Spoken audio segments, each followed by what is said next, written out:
Delhi Assembly elections have presented a unique challenge for the Bharatiya Janata Party, especially given its absence from power in the city since 1998. Union Home Minister Amit Shah has taken charge of candidate selection, a challenge fraught with risk due to multiple levels of push and pull that the ticket seekers exert, ensuring the right candidates were chosen for key constituencies. This decision helped solidify party unity and allow the BJP to present itself as a well-prepared and organised contender despite its long absence from power in Delhi. Home Minister Shah himself led the party's campaign to drive home the point that if BJP comes to power, their governance will improve significantly in Delhi. His campaign began on the 25th of January and continued until the 3rd of February, with him addressing 2 to 3 rallies daily across the city. He had more than 14 public rallies in key constituencies such as Jangpura, Bijwasan, Dwarka, Karaval Nagar and Rajouri Garden, emphasizing the need for central government support in Delhi's development. He also kept his speeches focused on the fact that only the leadership of Modi could bring the change the city required. Joyita Basu, editor of the Sunday Guardian, in fact, is joining us live. Himanshu Bhatt, senior journalist, also is live with us. Sumit Peer, political commentator, is also joining the broadcast now. Joyita Basu, let me begin with you first. In fact, this is an angle on the Delhi elections that the Sunday Guardian is also focused on over the weekend in of course a very special article. But as far as you're concerned, what do you believe has been the very proactive role that Amit Shah has played in charting the BJP's victory in the Delhi elections over the weekend? Also, the kind of mandate that we've seen as well, Joyita. It wasn't a slim win, it was quite a big one. Yes, Uday, you're absolutely right. When it comes to the mandate that you're talking about, initially there was speculation. In fact, right up to, I would say, polling day, when exit polls came out, the polling evening, I mean, we were being told that it might become a close election and all, but that did not turn out. And the thing is that, you see, it is Amit Shah's presence. That is what the article talks about, how he took charge of candidate selection, because you see, this is something he paid a very close attention to detail. Let's not forget Amit Shah's role. If you look back at 2014, he is known as the master organization, and if you look back at 2014, he was given charge of Uttar Pradesh in particular, because the BJP believed that it's only Amit Shah who was in a position who could achieve some kind of a miracle when it came to UP, such a big state. So he was hands on when it was about UP, and we saw what happened. I think BJP got 72 seats out of 80. Now, you see, and they unseated a reasonably popular party at that time. So when you are looking at Delhi in particular, it was we were looking at, the BJP was looking at a party that was scoring something in the range of, out of 70 seats, 62, 65. So it was almost an 80%, 90% sway over the electorate. So to unseat that party, in spite of whatever might have happened, in spite of the anti-incumbency, it's not easy. So it required Amit Shah's acumen to ensure that a party which was seen to be so well entrenched, party which was receiving support from different sections of society, particularly the underprivileged and all, it was only Amit Shah who could actually ensure the election management, the micromanagement that the article is talking about. That is, I think, something Amit Shah excels in. And this is the results are a reflection of that kind of broader picture, because when we are talking about the broader picture, the article talks about there is the central government, there is the Mr. Modi's face, all these things, and when it comes to the micromanagement, that is totally Amit Shah, hands-on Amit Shah. That's trademark Amit Shah. Yes, absolutely. In fact, those are some excerpts from that Sunday Guardian article, in fact, which we are putting up on our screens now, about the micromanagement that you're speaking about. But let me quickly also rope in then Sumit Peer at this point. Sumit Peer, what was the smart strategy and campaign outreach followed by Amit Shah? He targeted constituencies where the BJP was, of course, in the fight, but could edge away from the AAP. He obviously concentrated his public meetings there. He also timed them at a point when the campaign of the BJP was peaking, and he addressed multiple programs almost on a daily basis. Also, interestingly, Sumit, this time what we saw was a smart candidate selection as well by the BJP. Uday, thank you very much for having me on your show. If you look at this election, there are a couple of paradigms. The first paradigm is there was a Shahenshah of Delhi who thought that Delhi se hame koi nahi hilayega, quote unquote. He made a shish mahal thinking that he is going to be in power till eternity. He is going to live in that mansion. And then you see there was a strategy wherein Congress wanted to divide Hindus on the basis of caste, and AAP wanted to divide Hindus on the basis of economy. So it was a complete division. कुछ यहाँ से काटूंगा, कुछ यहाँ से काटूंगा. So what was left was exactly a win for them.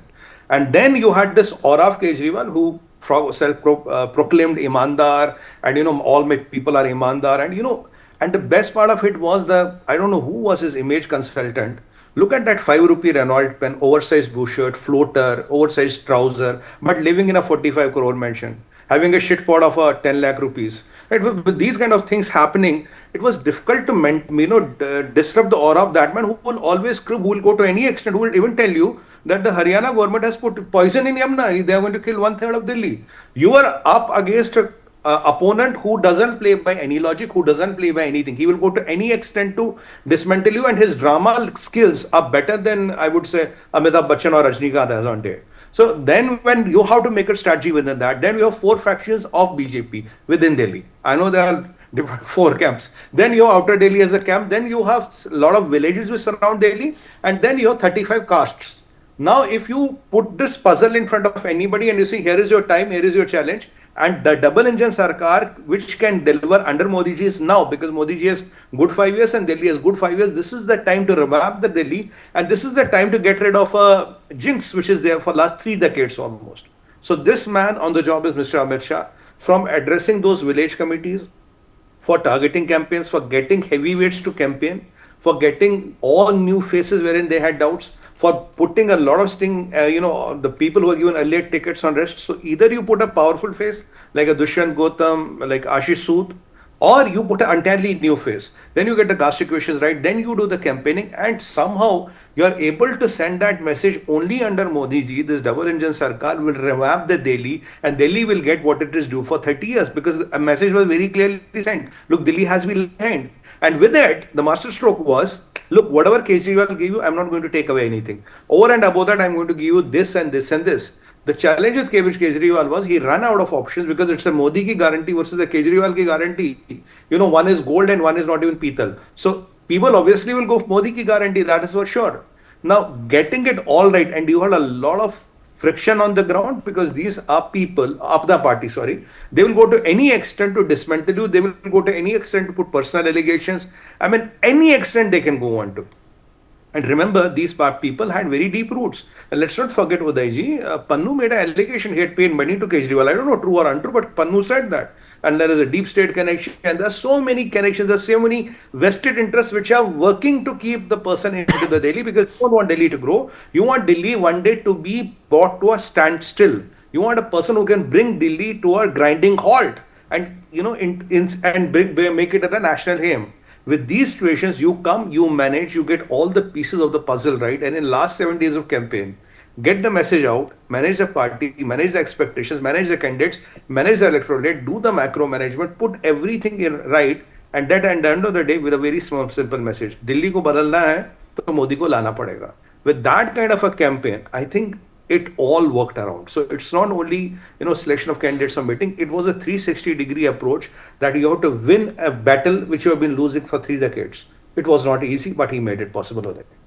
Okay, let me in fact quickly also now rope in Himanshu Bhatt at this point. Himanshu Bhatt, apart from of course this smart micromanagement, candidate selection, and of course effective campaign, what Amit Shah of course did was that the rhetoric was changed for Delhi. His speeches were tailor-made for each constituency and for the issues that Delhiites were facing.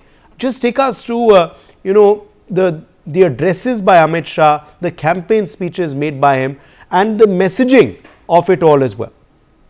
Message, that is why they call him Mota Bhai. He is nicknamed as Mota Bhai in the inner circles of BJP. The reason for that is he establishes a direct connection with a BJP voter in a particular constituency.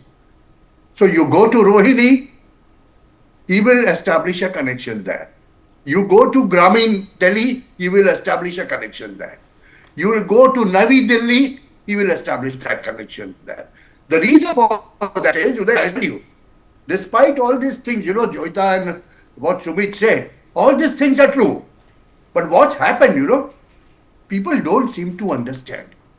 And that is, with not having a face in Delhi, Amit Shah established in the eyes of Delhi voter that your Delhi is lagging behind. He made it clear, he made them realize that is his biggest victory. And the moment, you hurt someone's ego and you say you are the capital of the country, but still you are lagging behind, that hits you. And Amit Shah has a definite way of doing words. Motabai, what he does, he does not order. He might select a candidate for a constituency, but he will not order him. He will not order his workers, go and do this. He will go along with them and do that work by himself. He will get it done. And that's why he's a cooperation minister. Cooperatives, nahi, I call it cooperation minister. He gets it done through his 2000 karyakartas.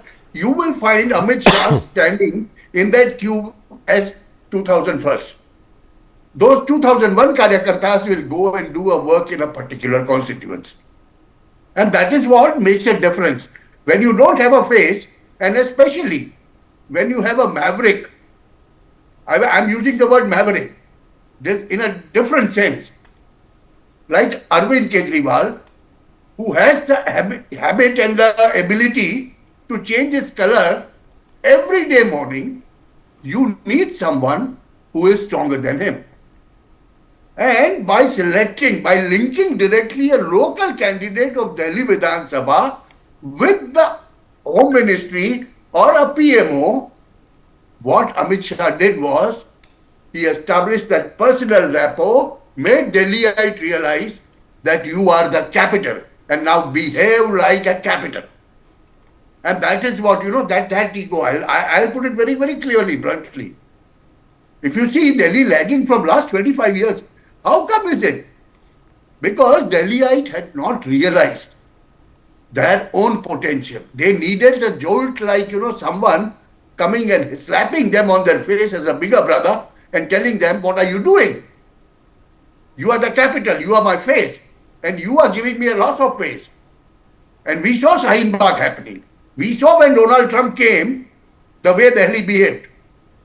It might be a few rogue elements, but the impression was that Delhi is not under control. And that is what needed to be brought back. And for that, he gave the required soaps. And then we know, from years and years immemorial, we know how Amit Shah works. Because more than a worker or more than a voter, he will take a workers' meeting. He goes to any constituency, he will take all his BJP workers, take a meeting out of them, give them their specific work. Give them a specific work of 50 voters. You will have to take this 50 voters. You will have to see that these 50 voters come to your polling booth and vote. That is the type of a micromanagement. Micromanagement is all right. And that's why, face or no face.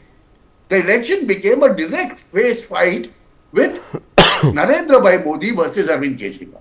And where Arvind Kejriwal lost even in 14, he will lose even any time now after 10 years too. Okay, let me quickly, of course, take that back now to Joyita Basu as well. Joyita Basu, and this has been something pretty constant by the Home Minister Amit Shah. He's been called earlier Chanakya as well by many. How does he tackle different state elections? Because what we see is it's not the same sort of strategy. It's a different style that he adopts for different states, and obviously they've reaped dividends for the BJP more than once. Yes, Uday. That is why this nickname that is used for him is Chanakya of Indian politics. I mean, that is because you see, no state, there is no one fit. one size fits all when it comes to Indian elections, primarily because if regional differences are there, language differences are there, population, demographic composition, in certain states minorities are in a larger number, in certain states they are not that many. So, for example, whatever strategy they are going to adopt for Delhi, they are not going to adopt for Bengal, which is right now it is being said that is their next site, they have set their sight on Bengal. So, you see, now that is the mark of a great organizer, somebody who thinks outside of the box, somebody who is able to see a situation from different angles. I think, from different facets of it, an understanding, and most important, but the common element in all these elections and all the battles that are fought under Amit Shah's organizational ability is that you have to connect with the voter, you have to be always be in touch. It was BJP under him that they introduced things like Panna Pramukh and all, one page will be in charge of the voter list, one page will be in charge of one particular person. So, it was all Amit Shah who started. It is a different matter, some people may have, ultimately it is on the ground that the failings happen, but I think he also has the ability to energize the cadre, and that is what he has been doing throughout, and that is one of the reasons why that BJP has been putting up a great performance in a whole lot of elections, alright, and this ground connect matters, and that is what he brings to all the elections. Yes, let me in fact go back to Sumit Peer also at this point. Sumit Peer, what we also saw this time was effective candidate selection as well. The candidates selected by the party were well versed to of course win the seats, to tackle their opponents from the AAP. Some of them of course big prominent leaders, including Parvesh Verma versus Arvind Kejriwal, including of course Darvinder Marwa versus Manish Sisodia, including others who defeated Saurabh Bhardwaj and Satyendra Jain and other prominent leaders of the AAP. We also saw no rebellion as such by anyone in the BJP. There were no mass desertions or protests because undeserving candidates were given tickets by the BJP. All of that didn't happen. So, it was smart ticket distribution and obviously a smart strategy and a different strategy for this state that was adopted by the Home Minister. Uday, the USP of Mr. Amit Shah is that he can feel the ground. When he feels the ground, he talks to a couple of people, then he will know what is the best strategy to take. Because if you go wrong at a strategy, you will mess up everything. Your candidates will go wrong, your campaign will go wrong, your everything will go wrong. So what is my winning strategy going to be? That one line statement is where his USP, where his brain, where his intellect comes in. If you get that piece right, then correspondingly you will build an organization which supports that. Now, if you look at Delhi, for example, you have a voter in Greater Kailash who is entirely different from a voter in Arela, who is entirely different from a voter in Vijwasan, and who is entirely different from a voter in Jahangir Puri and Karawal Nagar. Now, even if you look at, for example, giving Kapil Mishra Karawal Nagar, there was a bit of a talk here and there, but Kapil Mishra delivered. There was a bit of talk why Ashish Sood should be given Janakpuri, he delivered. Manjeet Sirsa Ji, why he should be given that constituency, he delivered.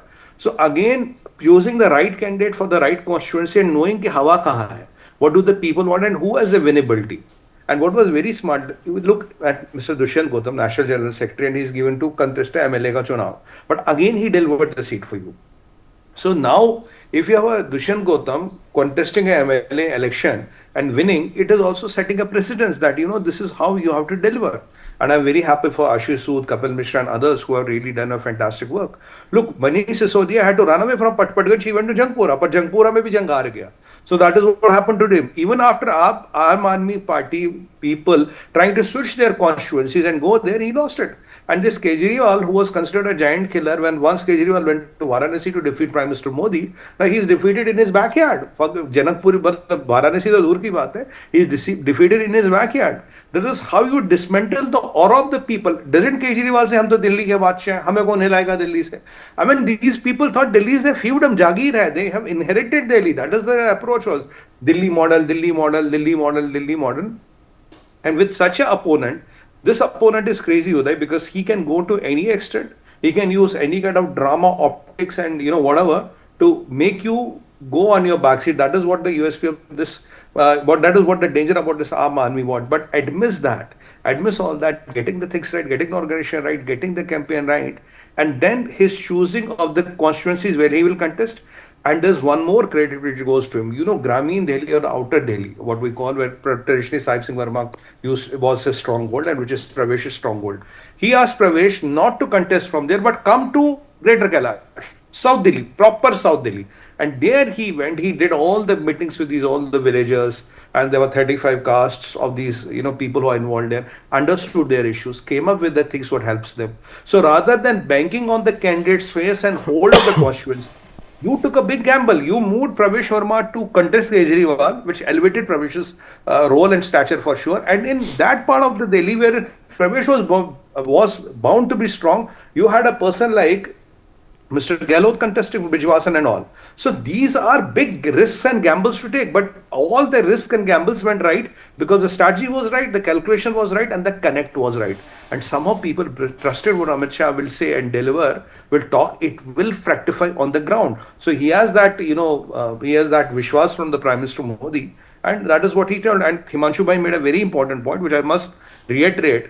When there was no Chunav, it was a Kejriwal versus Modi, it became ultimately. When it's a Kejriwal versus Modi, I mean, Kejriwal has no chance. But he forget Varanasi, he can't even win in New Delhi. That is what was proved. Forget those days when Kejriwal said, I'm a prime ministerial candidate. Who are the three prime minister candidates of India? Modi ji, Rahul Gandhi and Kejriwal.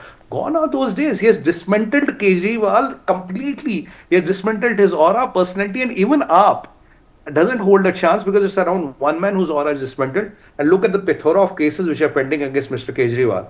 God knows when, kaun si ghatna ghat jaye, who knows? That is where the reality is. Okay, let me in fact quickly now thank you all for joining us on the broadcast with your perspectives on that big story and shift our focus to some more news.